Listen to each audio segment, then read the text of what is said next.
प्यारी सी सुबह के साथ गुड मॉर्निंग टू ऑल। कैसे हैं आप सब? उम्मीद करते हैं आप सभी अच्छे होंगे, स्वस्थ होंगे, फिट एंड फाइन होंगे और अपने जो है पढ़ाई को लगातार कंटिन्यूटी तरीके से अपनी पढ़ाई को जो है जारी कर रखा होगा। तो हम आपके समय को नहीं गंवाना चाहते हैं, क्योंकि हम एक स्टूडेंट के टाइम को बहुत अच्छे से जानते हैं कि एक स्टूडेंट का टाइम उसके लिए कितना प्रेशियस होता है। तो हम अपने टाइम को ना गंवाते हुए हम अपने टॉपिक की ओर बढ़ते हैं कि हमारा टॉपिक क्या था। लेकिन टॉपिक के बढ़ने के पहले हम एक बार ये आपसे जरूर कहेंगे कि आप हमारे चैनल को लाइक करें, शेयर करें, सब्सक्राइब करें, ताकि जो लोग हमारे वीडियो से वंचित रह रहे हैं तो उनको आने वाले समय में हमारा वीडियो प्रोवाइड हो सके और उनकी तैयारी के लिए हमारा वीडियो जो है हेल्पफुल साबित हो सके। तो हम चल रहे हैं अपने टॉपिक की ओर। हम लोग क्या पढ़ रहे थे? हम लोग पढ़ रहे थे सिंधु घाटी की सभ्यता से संबंधित महत्वपूर्ण तथ्य। ठीक है, तो कुछ पार्ट हमने कंप्लीट कर लिया था। जो कंप्लीट कर लिए थे उन पार्ट्स में से हमने क्या क्या कंप्लीट किया था कि सिंधु घाटी सभ्यता से संबंधित जितने भी लोग जुड़े हुए थे, सिंधु घाटी सभ्यता की खोज से जो लोग जुड़े हुए थे, हमने उनके बारे में जाना। फिर इसके बाद में सिंधु घाटी सभ्यता से के संबंध में जो काल क्रम के बारे में जो मत उभर करके आए और जो पुरातत्वविदों में जो है इतिहासकारों में जो मतभेद थे उसके बारे में भी हमने जाना। फिर इसके बाद में क्या आया कि जो सिंधु घाटी सभ्यता से संबंधित जो मत निकल करके आए थे, तो उसमें दो मत मुख्य रूप से निकल के आए थे, एक देसी मत और दूसरा कौन सा? विदेशी मत।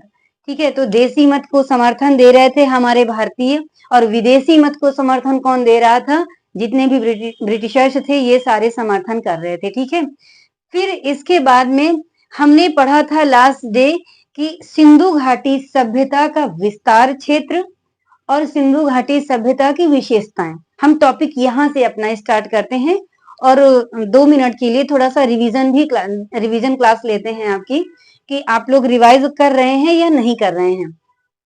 तो सिंधु घाटी सभ्यता के विस्तार से संबंधित अगर बात आती है तो सिंधु घाटी सभ्यता का जो विस्तार क्षेत्र था वो कितना था? हमने क्या बताया था?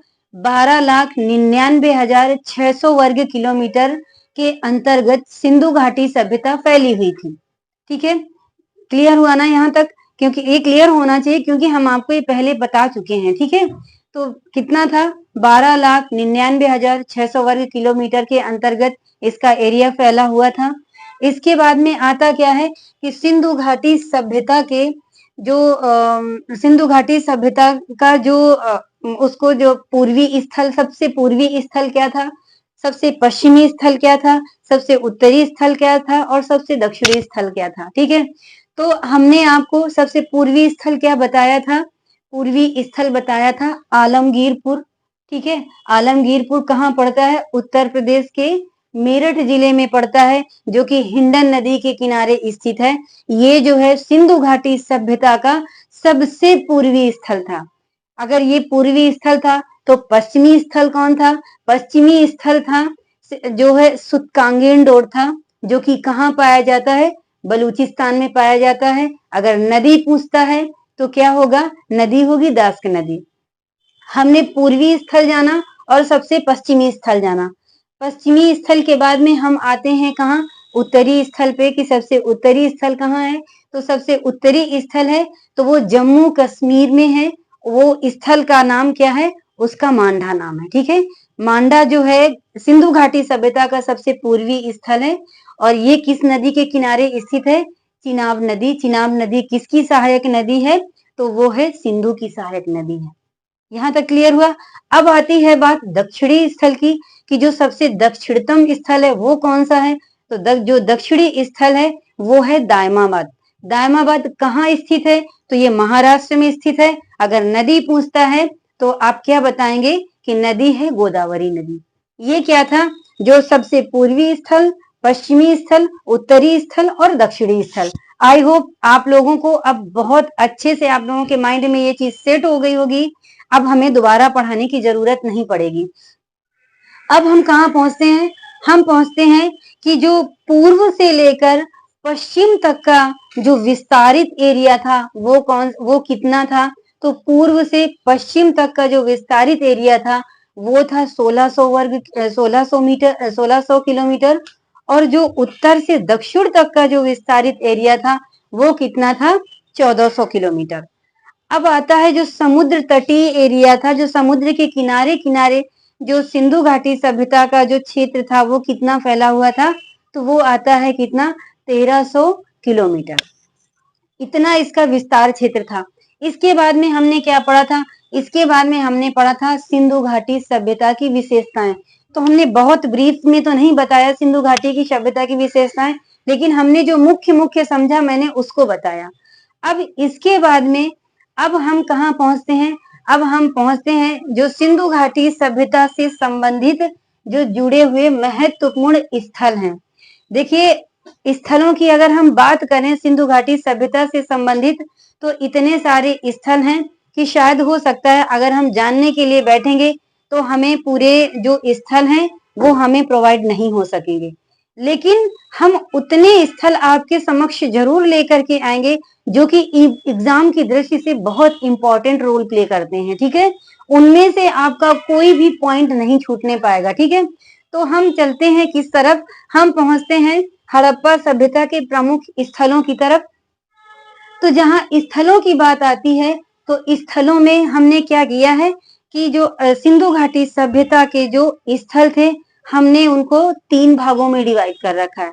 कितने भागों में, 3 भागों में। जो कहने का मतलब है कि जो सिंधु घाटी सभ्यता का विस्तार क्षेत्र था वो अगर प्रेजेंट की बात करें, आज की बात करें, तो वो 3 देशों में फैला हुआ था। वो 3 देश कौन से थे, वो 3 देश थे, पहले तो पाकिस्तान, और दूसरा था अफगानिस्तान, और तीसरा था हमारा प्यारा भारत। तो हमने इसलिए हम अगर चाहते तो 2 अगर स्थल हम पाकिस्तान के ले लें और 2 स्थल भारत के ले लें, 2 स्थल अफगानिस्तान के ले लें, इस तरीके से मिक्सअप करके पढ़ाएंगे तो कंफ्यूजन की स्थिति आपके अंदर भी क्रिएट होगी और हमारे अंदर भी क्रिएट होगी। तो हमने जो मतलब जो पढ़ने का जो तरीका है हमने उसको 3 भागों में बांट दिया है कि हमें स्थलों को पढ़ना कैसे है, क्योंकि जो कि हमें बोरिंग ना लगे। ये जो जितने भी स्थल हैं तो सारे उसमें हमारे माइंड में एक लिस्ट बनानी है कि हम कैसे पढ़ें कि हमारे माइंड में ये लिस्ट सेट हो जाए। तो ये थोड़ा सा बोरिंग भी लग सकती है, लेकिन हम इससे दूर तो नहीं भाग सकते हैं, हमें पढ़ना पड़ेगा। अगर हमें एग्जाम क्लियर करना है तो हम इसकी जो रियलिटी को है इसको हम नकार नहीं सकते हैं, हमें सामने खुल करके आना होगा। ठीक है, तो हमने के अंदर ये कंफ्यूजन की स्थिति न बने, इसलिए हमने हड़प्पा सभ्यता के प्रमुख स्थलों को कितने भागों में बांटा है, 3 भागों में। कि हड़प्पा सभ्यता 3 देशों में स्थित थी, फैली हुई थी। पहला था पाकिस्तान, दूसरा था अफगानिस्तान, और तीसरा क्या था, भारत। ये प्रेजेंट की स्थिति है। लेकिन अगर हम जब सर जॉन मार्शल 1921 में पुरातत्व विभाग के निदेशक नियुक्त किए गए हैं, तो उस समय ये जो भारत, ये पाकिस्तान, अफगानिस्तान और भारत, ये पूरा हिंदुस्तान के नाम से जाना जाता था। ठीक है, लेकिन आधुनिकता के उससे हम आधुनिकता में जी रहे हैं तो हमें उसी हिसाब से पढ़ना पड़ेगा। ठीक है, तो सबसे पहले प्रमुख स्थलों में से क्या आता है, पाकिस्तान आता है। तो सबसे पहले हम आपको बताएंगे कि जो पाकिस्तान के जो महत्वपूर्ण स्थल थे उनके बारे में हम आपको बताएंगे।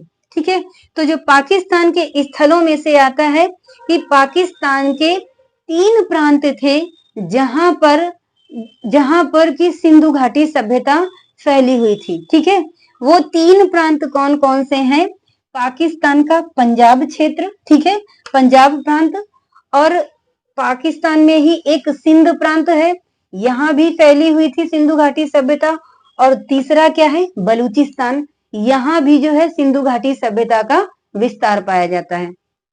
आइए हम थोड़ा सा मैप के माध्यम से आपको समझाते हैं कि ये हमारा पूरा हिंदुस्तान है, मतलब कि भारत है।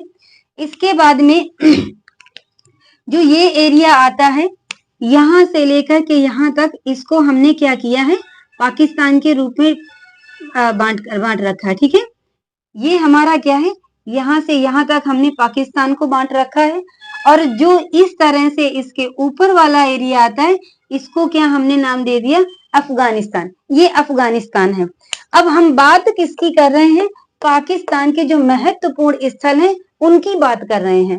तो हमें सबसे पहले तो ये जानना होगा कि कुछ स्टूडेंट्स ये समझ रहे होंगे कि ये जो पंजाब नाम पड़ा हुआ है तो क्या हमारे भारत का पंजाब है? नहीं, पंजाब अगर हिंदुस्तान में है तो पाकिस्तान का पंजाब जो है पाकिस्तान में भी है, यहाँ का नहीं है। हिंदुस्तान वाला नहीं, हिंदुस्तान वाला भारत वाला तो है ही पंजाब, लेकिन ये पंजाब प्रांत एक पाकिस्तान में भी पाया जाता है। ठीक है, तो हमें पहली चीज तो हमें ये समझना है कि पाकिस्तान के किस एरिया में पंजाब प्रांत पड़ता है, किस एरिया में सिंध प्रांत पड़ता है, और किस एरिया में जो है ये बलूचिस्तान पड़ता है। ठीक है, तो ये है पाकिस्तान। इस पाकिस्तान का जो ये ऊपरी वाला हिस्सा है, ये क्या है, यहां से यहां तक इस एरिया में पंजाब प्रांत पाया जाता है। ठीक है, ये कौन सा प्रांत है, पंजाब प्रांत। अब ये बीच का जो प्रांत है, इसको यहां से लेकर यहां तक हमने फिर से डिवाइड कर रखा, तो ये कौन सा प्रांत आ जाएगा, ये सिंध प्रांत आ जाएगा।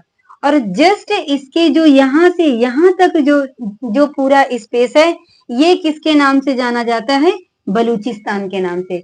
तो हमने पाकिस्तान को कितने भागों में पार्टीशन किया, पंजाब, सिंध, बलूचिस्तान। आई होप आप समझ गए होंगे कि इन तीनों प्रांतों की सिचुएशन क्या है। जब आपके मन में जब ये सेट हो जाएगा, आपको ये पता चल जाएगा कि कौन सा प्रांत किस जगह है, तो एक बार जब कोई भी एग्जाम होता है तो उसमें क्या होता है, अगर आपको आंसर नहीं भी आ रहा है, अगर आपका बिल्कुल ये सारे फैक्ट क्लियर हैं, तो आप अपने आप भी उसका आंसर निकाल सकते हैं। तो ये जो है पंजाब प्रांत के अंतर्गत दो आते थे हड़प्पाई स्थल या सिंधु घाटी सभ्यता के स्थल। वो कौन से आते थे, ये आता था हड़प्पा, और दूसरा क्या आता था, जलीलपुर। मैप से अगर आप समझेंगे पंजाब प्रांत कहाँ है, ये ऊपरी हिस्सा है। इस ऊपरी हिस्सा के अंतर्गत यहाँ पर जो है क्या आता था, एक हड़प्पा आता है, हड़प्पा स्थल आता है, और दूसरा क्या आता है, जलीलपुर आता है। आपको ये पता है कि सिंधु घाटी सभ्यता का सबसे पहले खोजा जाने वाला स्थल जो है कौन सा था, वो हड़प्पा हड़प्पा स्थल था। ठीक है, तो ये हड़प्पा स्थल कहाँ पे पड़ता है, पाकिस्तान के पंजाब प्रांत में। ठीक है, कौन से उसमें पड़ता है, पाकिस्तान के पंजाब प्रांत में पड़ता है। चलिए, अच्छा पंजाब क्लियर हुआ ना, कहाँ पे पड़ता है, पंजाब के स्थल कौन कौन से हैं, दो स्थल हैं, एक हड़प्पा, दूसरा जलीलपुर। अब आते हैं हम सिंध प्रांत के अंतर्गत। हमने आपको बताया है कि सिंध प्रांत जो बीच का पार्ट है, ये सिंध प्रांत के नाम से जाना जाता है। ठीक है, तो इस सिंध प्रांत के अंतर्गत सिंधु घाटी सभ्यता के 4 स्थल उभर करके आते हैं। वो 4 स्थल कौन कौन से हैं, पहला है मोहनजोदाड़ो, दूसरा है चन्हुदड़ो, तीसरा है आमरी, और चौथा क्या है, कोटदीजी। हड़प्पा सॉरी, जो पंजाब के अंतर्गत है, कितने महत्वपूर्ण स्थल हैं, 2 हैं, जिनमें से क्या है, हमारे साथ आप चलते जाइए और ये सोचिए कि हमें क्लास में ही सब कुछ लर्न करना है। ठीक है, तो जब आप दोबारा पढ़ेंगे, दोबारा रिवाइज करेंगे, आपको बहुत अच्छा लगेगा। ठीक है, अब पंजाब प्रांत के अंतर्गत 2 स्थल, हड़प्पा और जलीलपुर। सिंध प्रांत के अंतर्गत हमारे माइंड में तुरंत आएगा कि अच्छा, सिंध का मतलब बीच वाला जो क्षेत्र पड़ता है, ये सिंध के अंतर्गत आएगा। तो सिंध के अंतर्गत 4 क्षेत्र आते हैं, एक मोहनजोदड़ो, दूसरा चन्हुदड़ो, तीसरा आमरी, और चौथा क्या आता है, कोटदीजी आता है।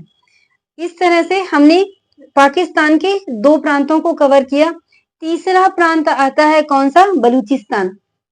बलूचिस्तान हमने बताया है आपको, जो नीचे वाला एरिया है, ये बलूचिस्तान के अंतर्गत आएगा। ठीक है, तो इस बलूचिस्तान के अंतर्गत हमने सिंधु घाटी सभ्यता के 8 स्थलों को खोजा है।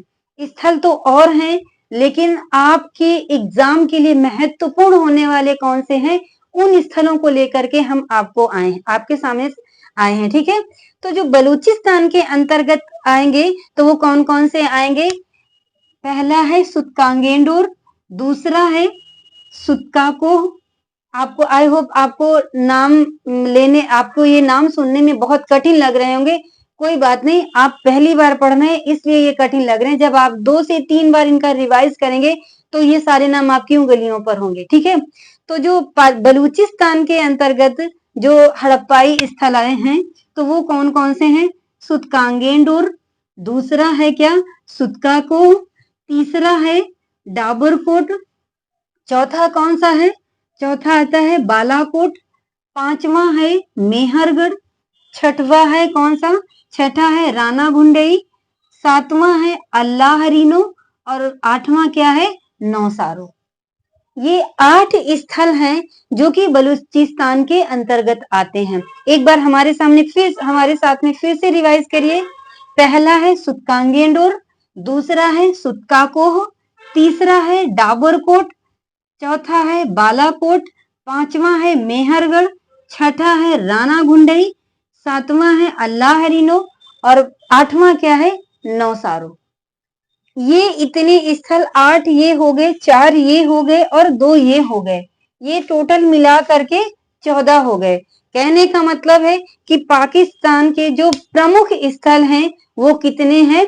14 हैं।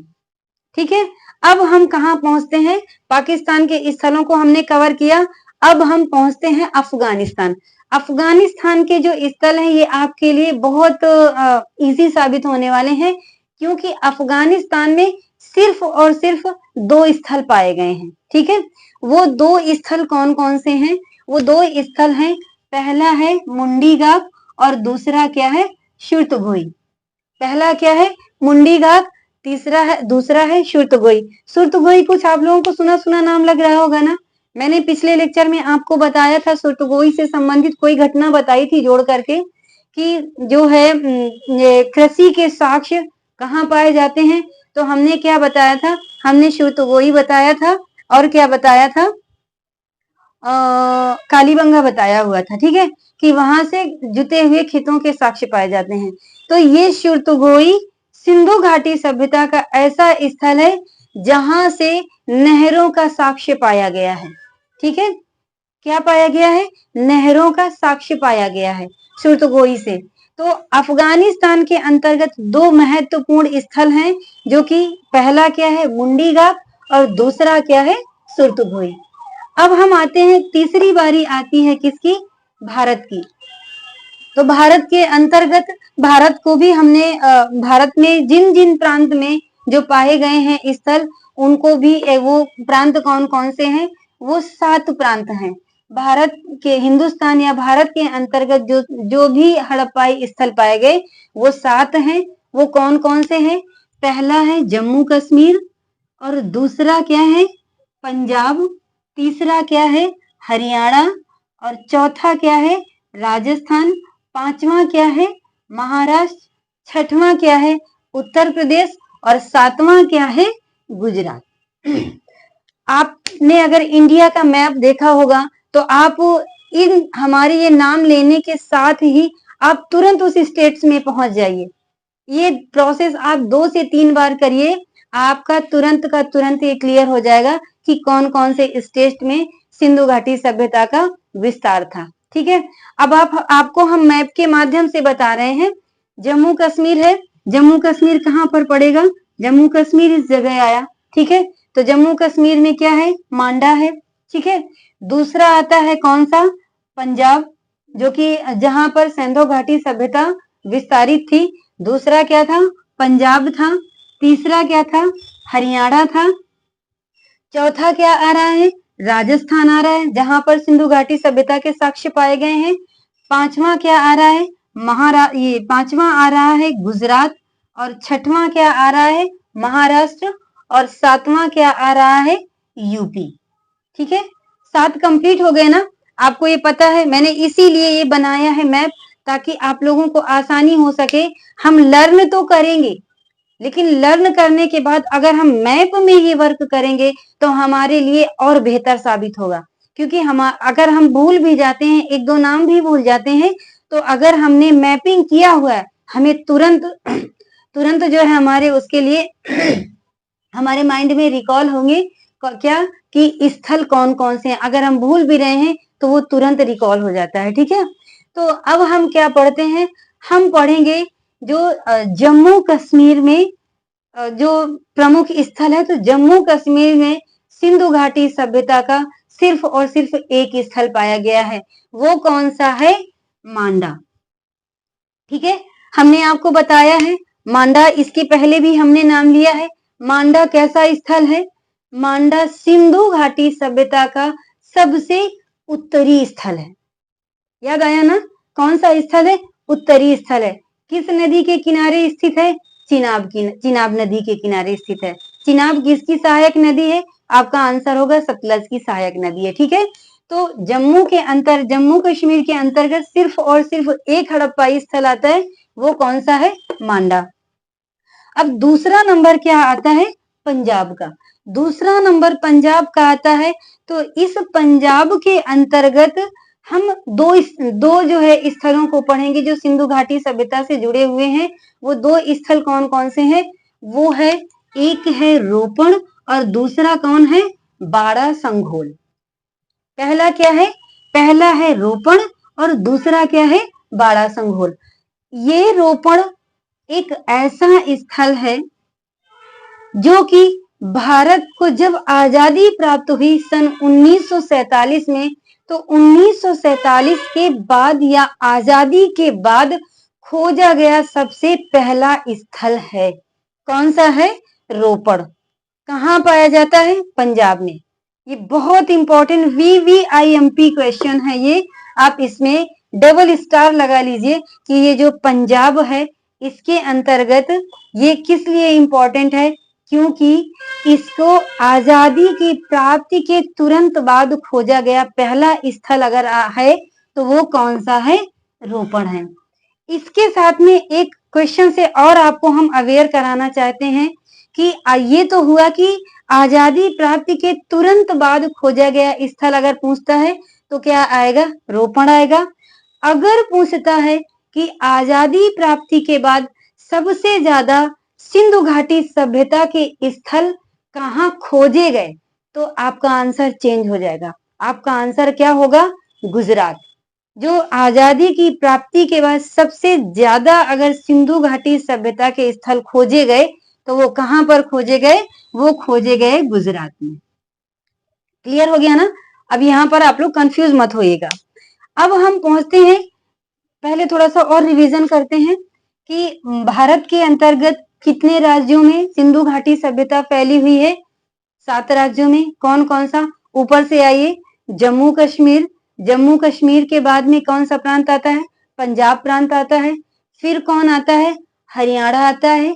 फिर इसके बाद क्या आता है, राजस्थान आता है। राजस्थान के जस्ट नीचे आ जाइए, गुजरात आता है। गुजरात के जस्ट नीचे आइए, महाराष्ट्र आता है। और महाराष्ट्र से ऊपर चले जाइए तो क्या आता है, यूपी आता है। इन 7-6 राज्यों में सिंधु घाटी सभ्यता फैली हुई थी। ठीक है, अब अगर जम्मू कश्मीर के अंतर्गत कौन सा स्थल आएगा, मांडा आएगा। और वहीं पर दूसरा पंजाब का अगर स्थल होगा तो वो कौन सा आएगा, रोपण आएगा। और दूसरा क्या आएगा, बाड़ा संघोल। रोपण कैसा स्थल है, आजादी के प्राप्त खोजा गया अगर पहला स्थल है तो वो कौन सा होगा, रोपण होगा। यहां तक क्लियर हो गया। अब हम पहुंचते हैं हरियाणा। हरियाणा में जो है कितने स्थलों की कितने स्थल खोजे गए, देखिए खोजे बहुत सारे गए हैं, लेकिन हम मेन उनको लिखा है, आपके समक्ष ले करके आए हैं जो कि आपके लिए इम्पोर्टेंट है, कि आपके लिए इम्पोर्टेंट कंटेंट भी मिल सके। बहुत ज्यादा आप परेशान मत होइए, हम आपके लिए वही लेकर के आए हैं जो आपके लिए बेहतर है। ठीक है, तो हरियाणा के अंतर्गत जो है 4 जो हड़प्पाई स्थल थे, 4 बहुत महत्वपूर्ण हैं। वो कौन कौन से हैं, राखी गढ़ी है, दूसरा क्या है, मिताथल है, और तीसरा क्या है, शिशवल है, और चौथा क्या है, बनवाली। कितने हैं, हरियाणा के अंतर्गत 4 महत्वपूर्ण स्थल हैं, राखी गढ़ी, मिताथल, शिशवल और बनावली। अब ये जो बनावली है यहाँ ये बहुत इंपॉर्टेंट है, एग्जाम की दृष्टि से बहुत ज्यादा इंपॉर्टेंट है। और इसमें बहुत ऐसे साक्ष्य पाए गए हैं, जैसे कि ये जो बनावली है, यहाँ बनावली से जो खेत जोतने का मिट्टी का हल होता है, वो खेत जोतने का सॉरी जो हल होता है, तो वो मिट्टी का प्राप्त हुआ है हमें। वैसे तो खेत जोतने का हल लकड़ी का होता है, लेकिन ये जो बनावली है, इस बनावली से खेत जोतने का जो हल मिला है, वो किसका बना हुआ मिला है? मिट्टी का मिला है। ठीक है, तो इसलिए ये बहुत इंपॉर्टेंट हो जाता है। तो हरियाणा के अंतर्गत कितने स्थल महत्वपूर्ण है? एक राखी गढ़ी है, दूसरा है मिताथल, तीसरा है शिशवल, चौथा है बनावली। बनावली से जो है मिट्टी का हल मिला हुआ है, मिट्टी का बना हुआ हल। वहीं पर जो राखी गढ़ी है, राखी गढ़ी भारत का सबसे बड़ा सैंधवकालीन स्थल है। कौन सा है? वैसे तो अगर पूरे सैंधव सभ्यता में पूछता है, मीन्स इन सारे पूरे सैंधव सभ्यता में अगर पूछता है कि पूरे सैंधव काल का सबसे बड़ा स्थल कौन है, तो वो कौन सा आ जाएगा? वो आ जाएगा सिंध प्रांत में स्थित मोहनजोदाड़ो, पूरे सैंधव काल का। लेकिन अगर पूछता है कि हिंदुस्तान का या भारत का सबसे बड़ा सैंधवकालीन स्थल तो वो कौन सा होगा? वो आ जाएगा राखी गढ़ी। ठीक है, ये छोटे छोटे की पॉइंट हैं जो कि आपको एग्जाम में जो है कंफ्यूज कर देते हैं, और क्वेश्चन यहीं से उठता है और आप कंफ्यूज हो जाते हैं, और फिर हमारे हाथ रिजल्ट क्या लगता है? अनसक्सेस का। तो हम ये छोटे छोटे की पॉइंट आपको इसलिए बता रहे हैं, जिनको मैं बार बार बोल रही हूँ, आपको जरूर फोकस करना है ताकि आपसे गलती दोबारा ना हो सके। ठीक है, हमने हरियाणा प्रांत के अंतर्गत जितने भी स्थल आ रहे थे उनके बारे में जाना। अब चौथा क्या आता है? राजस्थान। राजस्थान के अंतर्गत एक स्थल है जो पूरे सैंधव काल के लिए बहुत इंपॉर्टेंट रोल प्ले करता है। वो क्यों प्ले करता है? क्योंकि कालीबंगा कहाँ का ये स्थल है? तो ये राजस्थान पे पाया जाता है, राजस्थान में है। और इस कालीबंगा से जो है, अभी थोड़ी देर पहले भी हमने आपको बताया है और कल भी बताया था कि जो कालीबंगा से है, वो जुते हुए खेतों के साक्ष्य पाए गए हैं। किसके? जुते हुए खेतों के साक्ष्य। इसके साथ में एक ही समय में एक ही खेत पर एक साथ जो है दो तरीके की फसलों के उगाए जाने का साक्ष्य मिला है। मैंने ये आपको कल की वीडियो में बताया था, और मुझे लगता है मैंने अभी भी थोड़ी देर पहले आपको बताया। ठीक है, तो ये कालीबंगा इसलिए बहुत, और भी इससे बहुत सारी चीजें प्राप्त हुई हैं, जो कि जब इसका नंबर आएगा तब इसके बारे में हम डिटेल से चर्चा करेंगे आपके साथ। ठीक है, अब आता है क्या? पांचवा आता है महाराष्ट्र। महाराष्ट्र जो है, महाराष्ट्र में कौन सा स्थल है? दाइमाबाद। दाइमाबाद भी अभी मैंने आपको बताया कि दाइमाबाद एक ऐसा स्थल है जो सिंधु घाटी का सबसे दक्षिणतम स्थल है। ठीक है, ये कहाँ पर है? महाराष्ट्र में है। किस नदी? अगर नदी पूछता है तो कौन सी नदी होगी? गोदावरी नदी होगी। ठीक है, तो महाराष्ट्र में सिर्फ और सिर्फ एक स्थल पाया गया है। अब आती है बारी किसकी? उत्तर प्रदेश की। अब जब उत्तर प्रदेश की बारी आती है, तो उत्तर प्रदेश में जो सिंधु घाटी सभ्यता है, ये कितने राज्यों में, कितने जिलों में फैला हुआ है? तो वो 3 जिलों में फैला हुआ है। वो 3 जिले कौन से हैं? मुजफ्फरनगर, सहारनपुर, और तीसरा क्या है? मेरठ। मुजफ्फरनगर का जो हड़प्पाई स्थल है, उसका नाम, उसको किस नाम से जानते हैं? मांडी के नाम से। देखिए, अब आप इसमें, आपको एग्जामिनर कंफ्यूज करेगा। क्या कंफ्यूज करेगा? मुजफ्फरनगर जो स्थल है, मुजफ्फरनगर का स्थल है, वो कौन सा है? मांडी। हमने अभी आपको क्या बताया है? मांडा। मांडा कौन सा स्थल है? जम्मू कश्मीर का स्थल है, जो कि सिंधु घाटी का सबसे उत्तरी क्षेत्र, उत्तरी स्थल है। ठीक है, तो ये आपको मांडी और मांडा में अंतर स्थापित करना है, क्योंकि कभी कभी होता ऐसा है कि अगर आपको जानकारी का अभाव है तो आप सोचेंगे कि मांडी और मांडा एक ही है। मैम ने बताया था मांडी और मांडा एक ही है, मांडी हो या मांडा, बस मात्रा का अंतर है, लेकिन मात्रा बदलने से पूरा उत्तर बदल जाता है, ठीक है, पूरा उत्तर चेंज हो जाता है। तो जो मुजफ्फर, तो ये आप गलती मत करिएगा, तो जो ये मांडी है ये मुजफ्फरनगर में है, अपने यूपी में है, और वो मांडा है वो J&K में है, ठीक है। दूसरा आता है सहारनपुर। सहारनपुर में दो स्थल पाए गए हैं, पहला है बड़गांव और दूसरा क्या है, हुलास। पहला है बड़गांव और दूसरा क्या है, हुलास। तीसरा क्या है, मेरठ में। मेरठ में कौन सा है, आलमगीरपुर। आलमगीरपुर स्थल पाया गया है, जो कि आलमगीरपुर किस नदी के किनारे स्थित है, ये स्थित है हिंडन नदी के किनारे। ये कैसा स्थल है, सिंधु घाटी सभ्यता का सबसे पूर्वी स्थल। क्लियर है ना। अब ये रहे किसके, उत्तर प्रदेश से संबंधित जो सिंधु घाटी, सिंधु सभ्यता के जो स्थल थे वो इंपॉर्टेंट स्थल था। अभी बचा क्या है, गुजरात। तो गुजरात का थोड़ा सा एक्सप्लेन करना होगा, यहाँ पे आता नहीं क्योंकि स्पेस है नहीं, तो हमने यहाँ पर इस गुजरात को लेकर के आए हैं। हमने गुजरात के जो सिंधुकालीन स्थल हैं हमने दो भागों में बांटा है। कितने भागों में बांटा है, दो भागों में बांटा है। पहला क्या है, एक है कच्छ की खाड़ी और दूसरा क्या है, खंभात की खाड़ी। गुजरात कहाँ है हमारा, ये गुजरात है। इस गुजरात के स्थलों को हमने दो भागों में बांटा हुआ है, एक है कच्छ की खाड़ी और दूसरा क्या है, खंभात की खाड़ी। आइए पहले हम मैप के माध्यम से समझ लेते हैं कि कच्छ की खाड़ी कहाँ है और खंभात की खाड़ी कहाँ है। तो जो कच्छ की खाड़ी है ये गुजरात के ऊपर, ये जो अंदर का धसा हुआ भाग है ये क्या है, कच्छ की खाड़ी है, ठीक है। तो जो कच्छ की खाड़ी के स्थल होंगे तो ये सारे कच्छ की खाड़ी के अंतर्गत आएंगे। और खंभात की खाड़ी, खंभात की खाड़ी जो गुजरात के नीचे वाला ये अंदर का जो धसा हुआ पार्ट है ये किसके अंतर्गत आएगा, खंभात की खाड़ी के अंतर्गत आएगा।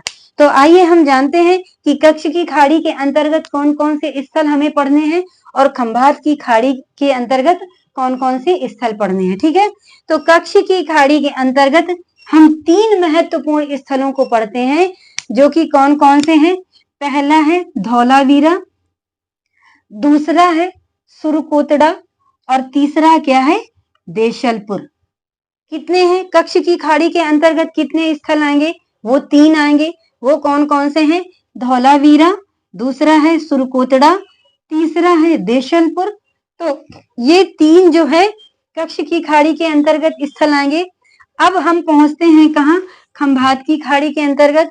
तो खंभात की खाड़ी के अंतर्गत अगर हम बात करते हैं तो इसके अंतर्गत हमने 5 स्थलों को खोज निकाला है, जो कि कौन कौन से हैं। इस खंभात की खाड़ी के अंतर्गत जो स्थल आएंगे वो आएंगे कौन, पहला आएगा लोथल, दूसरा आएगा कौन सा, रंगपुर, तीसरा आएगा प्रभासपत्तनम, चौथा आएगा रोजदी और पांचवा क्या आएगा, भगतराव, ठीक है।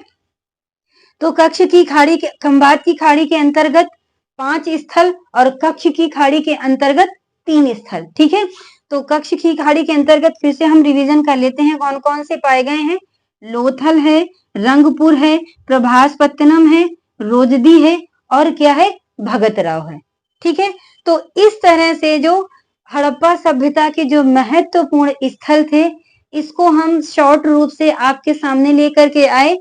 अब हम नेक्स्ट डे जो है एक एक करके जो है एक एक स्थलों के बारे में हम अध्ययन करेंगे कि कौन से स्थल के में क्या क्या पाया गया और किस लिए वो इम्पोर्टेंट है, किस खोज के लिए वो इम्पोर्टेंट रोल प्ले कर रहा है, ठीक है।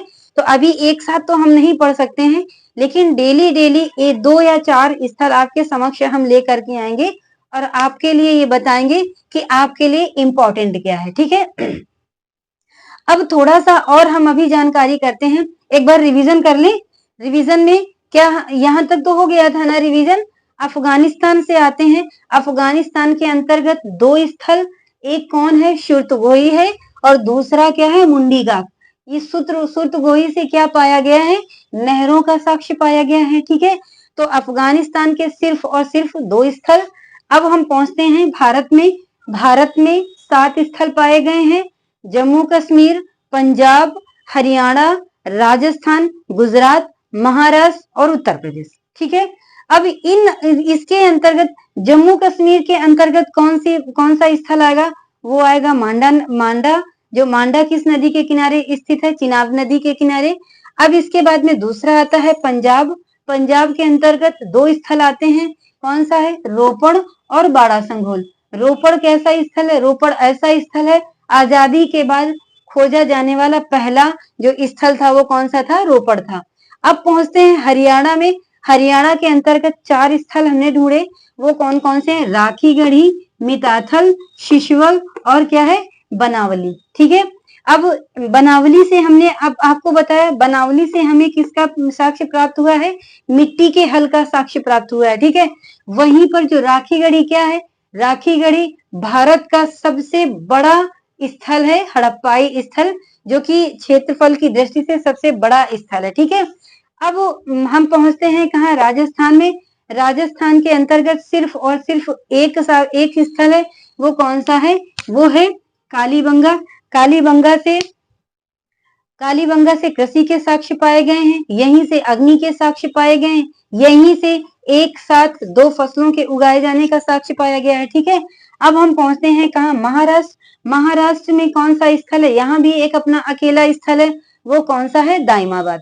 ठीक है, अब इसके बाद में उत्तर प्रदेश में पहुंचते हैं। उत्तर प्रदेश में 3 जिलों में फैला हुआ था, सिंधु घाटी सभ्यता के स्थल फैले हुए थे। पहला क्या है? मुजफ्फरनगर। मुजफ्फरनगर में जो स्थल है वो उसका नाम क्या है? मांडा। मांडा और मांडी से अपना समानता स्थापित करिए। मांडा कहाँ पर? J&K में। और मांडी कहाँ पर? मांडी है मुजफ्फरनगर यानी उत्तर प्रदेश में। सहारनपुर में 2 पाए गए हैं स्थल, कौन सा है? बड़गांव और हुलास। ठीक है, अब इसके बाद में मेरठ में आलमगीरपुर। आलमगीरपुर कैसा स्थल है? ये सबसे पूर्वी स्थल है सिंधु घाटी सभ्यता का। ठीक है, ये कहाँ पर स्थित है? कौन सी नदी के किनारे स्थित है? हिंडन नदी के किनारे। अब हमारा बचा क्या? गुजरात। गुजरात को हमने 2 भागों में बांटा। 2 भागों में वो कौन कौन से हैं? एक कच्छ की खाड़ी और दूसरी खंभात की खाड़ी। कच्छ की खाड़ी के अंतर्गत हमने 3 स्थलों को खोजा, तो वो कौन कौन से हैं? धौलावीरा, सुदकोटरा और तीसरा क्या है? देशलपुर। वहीं खंभात की खाड़ी जो है उसके अंतर्गत हमने कितने स्थलों को खोजा? पूरे 5 स्थलों को। वो कौन सा है? लोथल है, रंगपुर है, प्रभासपत्तनम है, रोजती है और भगतराव है। ठीक है, ये 5 स्थल। और ये रंगपुर जो है, यहाँ पर धान की भूसी का साक्ष्य पाया गया है। क्या पाया गया है? धान की भूसी का साक्ष्य पाया गया है। धान की भूसी का साक्ष्य पाया गया है, इट मीन्स क्या है कि इस सभ्यता के लोग चावल से परिचित थे, तभी तो धान की भूसी का साक्ष्य पाया गया ना। तो इसलिए धान की भूसी के साक्ष्य को लेकर के ये जो है रंगपुर इंपॉर्टेंट हो जाता है। ठीक है, अब हम क्या जानते हैं, वही एक बार रिवीजन आपसे ये क्या कराते हैं कि ये नोट के रूप में आप लिख लीजिए अपने नोटबुक पर, जो भी आप नोट्स बना रहे हैं, कि स्वतंत्रता के बाद अगर खोजा गया स्थल था तो वो कौन सा था?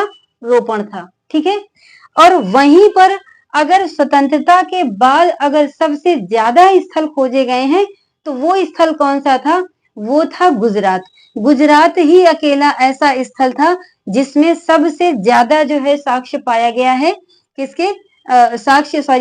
स्थलों की खोज की गई है। ठीक है, तो ये आज के हमारे जो है हड़प्पा सभ्यता के प्रमुख स्थल थे। ठीक है, अब नेक्स्ट डे हम लेकर के आएंगे क्या, कि हड़प्पा सभ्यता का पतन क्या हुआ, क्यों हुआ। ठीक है, और उसके बाद में जो हड़प्पा सभ्यता से संबंधित जो बहुत इंपॉर्टेंट स्थल हैं, जैसे मोहनजोदड़ो है, हड़प्पा है, मोहनजोदड़ो से क्या क्या साक्ष्य पाया गया और हड़प्पा से क्या क्या साक्ष्य पाए गए हैं। इसके बाद में धौलावीरा आता है, जो कि कच्छ की खाड़ी के अंतर्गत आता है। धौलावीरा से क्या इंपॉर्टेंट साक्ष्य पाए गए हैं, जैसे कि धौलावीरा से जो है स्टेडियम का साक्ष्य पाया गया है। और इसके बाद में फिर आता क्या है? धौलावीरा आ गया। कच्छ की खाड़ी के अंतर्गत हम धौलावीरा पढ़ेंगे। फिर खंभात की खाड़ी में क्या होता है? रंगपुर। कि रंगपुर से क्या है, धान की भूसी का साक्ष्य मिला है।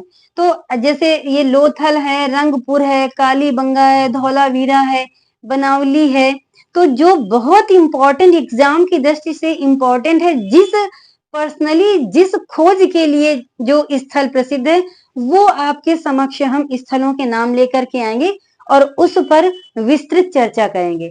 फिर इसके बाद में हम पढ़ेंगे सिंधु घाटी की सभ्यता के पतन के क्या कारण है, और अगर पतन का कारण कई सारे इतिहासकारों ने दिया है, किसी ने बाढ़ को माना है, तो किसी ने विदेशियों के आक्रमण को माना है, तो किसी ने मलेरिया को माना है।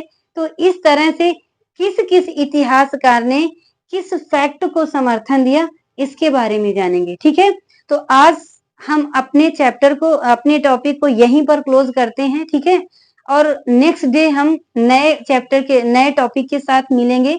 मीन्स कहने का मतलब कि सिंधु घाटी सभ्यता के प्रमुख स्थलों के बारे में हम विस्तृत चर्चा करेंगे। ठीक है, वो लेकर के आएंगे, और इस तरह से इसके बाद हम सिंधु घाटी सभ्यता के पतन का कारण पढ़ेंगे कि पतन के कारण क्या है। ठीक है, फिर इस तरह से हमारा चैप्टर जो है खत्म हो जाएगा। ठीक है, तो अब हम आज का वीडियो यहीं तक रोकते हैं, और नेक्स्ट डे हम दूसरे वीडियो के साथ मिलते हैं। और जाने के पहले आपसे ये रिक्वेस्ट करते हैं कि आप हमारे चैनल को लाइक करो, शेयर करो, सब्सक्राइब करो, और बेल आइकन को जरूर दबाना ना भूलें, ताकि आने वाली जो वीडियो है आप तक आसानी से पहुंच सके और आप सबसे पहले उसका फायदा उठा सके। ठीक है, मिलते हैं नेक्स्ट डे नेक्स्ट वीडियो के साथ। तब तक के लिए नमस्कार।